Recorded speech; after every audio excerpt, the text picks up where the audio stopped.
Assalamualaikum warahmatullahi wabarakatuh. Di sini saya akan menjelaskan tentang lipid.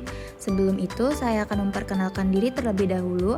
Halo teman-teman, nama saya Lailatul Qomaria. Saya dari D3 Farmasi Universitas Mangkuyata. Oke, mari kita simak videonya. Pengertian dari lipid. Lipid adalah kelompok senyawa organik yang umumnya tidak larut dalam air atau hidrofobik, tetapi larut dalam pelarut organik seperti eter, kloroform, atau alkohol. Lipid mencakup berbagai jenis molekul termasuk lemak, minyak, lilin, fosfolipid, dan steroid. Lipid memiliki peran yang sangat penting dalam tubuh dan organisme di hidup. Sifat lipid memiliki beberapa sifat yang khas berkaitan dengan struktur kimianya yang bersifat hidrofobik, tidak larut dalam air, atau amfipatik, memiliki sifat hidrofobik dan hidrofolik. Berikut adalah beberapa sifat utama lipid. Yang pertama ada hidrofobik, tidak larut dalam air. Sebagian besar lipid seperti trigliserida dan lilin tidak larut dalam air karena sebagian besar terdiri dari rantai hidrokarbon panjang yang bersifat nonpolar. Ini berarti lipid cenderung menghindari kontak dengan air dan lebih suka berinteraksi dengan zat-zat nonpolar lainnya. 2. Larut dalam pelarut organik. Meskipun tidak larut dalam air, lipid larut dalam pelarut organik seperti eter, kloroform, dan benzena. Hal ini disebabkan oleh sifat nonpolar dari molekul lipid yang serupa dengan pelarut organik. Ketiga, sifat amfipatik untuk fosfolipid dan glikolipid. Fosfolipid dan glikolipid memiliki sifat amfipatik, artinya mereka memiliki bagian yang bersifat hidrofobik, ekor asam lemak, dan bagian yang bersifat hidrofilik, kepala fosfat atau gula.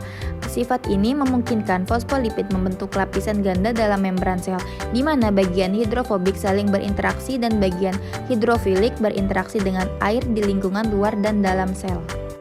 4. Membentuk struktur membran. Lipid, terutama fosfolipid, memainkan peran penting dalam membentukan membran biologis, seperti membran sel. Fosfolipid membentuk lapisan ganda yang membatasi sel dengan bagian hidrofilik menghadap keluar atau ke air dan bagian hidrofobik saling berinteraksi di dalam atau ke dalam. 5. Sumber energi. Lipid, terutama trigliserida, adalah sumber energi yang efisien.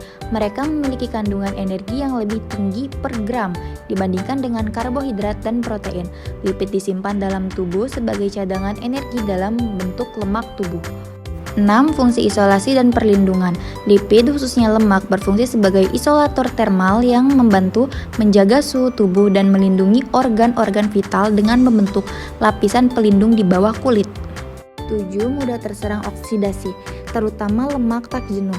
Beberapa lipid, terutama yang mengandung ikatan rangkap, misalnya asam lemak tak jenuh, cenderung lebih mudah teroksidasi dan membentuk radikal bebas. Proses oksidasi ini dapat menyebabkan pembentukan rasa tengik pada minyak atau lemak dan kerusakan pada struktur lipid. 8. Menyusun senyawa signaling. Beberapa lipid berfungsi sebagai molekul sinyal dalam tubuh.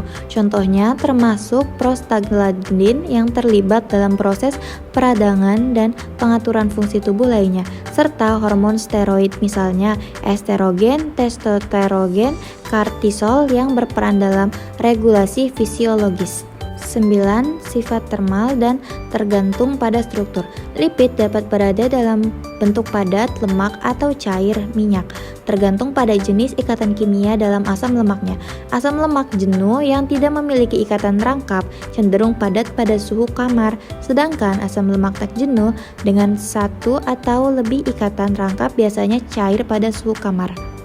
Berdasarkan struktur kimianya, lipid adalah ester gliserida dengan jumlah atom lebih dari 10 yang terbentuk dari reaksi esterifikasi antara asam lemak dan gliserol. Selain itu, ester gliserida membentuk lemak dan minyak. Di sini ada struktur asam lemaknya. Di situ ada atom C10 dan struktur gliserol atau gliserin. Reaksi saponifikasi atau penyabunan. Reaksi saponifikasi atau penyabunan adalah campuran lemak dan basa kuat yang menghasilkan sabun, garam lemak, dengan gliserol. Reaksi kimia dari reaksi saponifikasi adalah sebagai berikut. Lemak ditambah basa kuat dan garam lemak atau sabun ditambah gliserol. Reaksi hidrogenasi. Reaksi hidrogenasi adalah reaksi penjenuhan lemak yang mengubah wujud lemak menjadi bentuk padat. Contoh reaksi kimia pada reaksi hidrogenasi adalah sebagai berikut. Di sini ada struktur gliserol trioleat ditambah 3H2 dan ada gliseril tristearin. Lipid juga memiliki berbagai fungsi yang penting dalam tubuh, di antaranya pertama, sumber energi, dan kedua, penyusun struktur sel, ketiga, isolasi termal dan perlindungan, keempat, pengangkut vitamin, kelima, penyimpanan cadangan energi, dan keenam, peran dalam proses biokimia. Mungkin hanya segitu yang bisa saya sampaikan, kurang lebihnya mohon maaf. Thank you for watching teman-teman.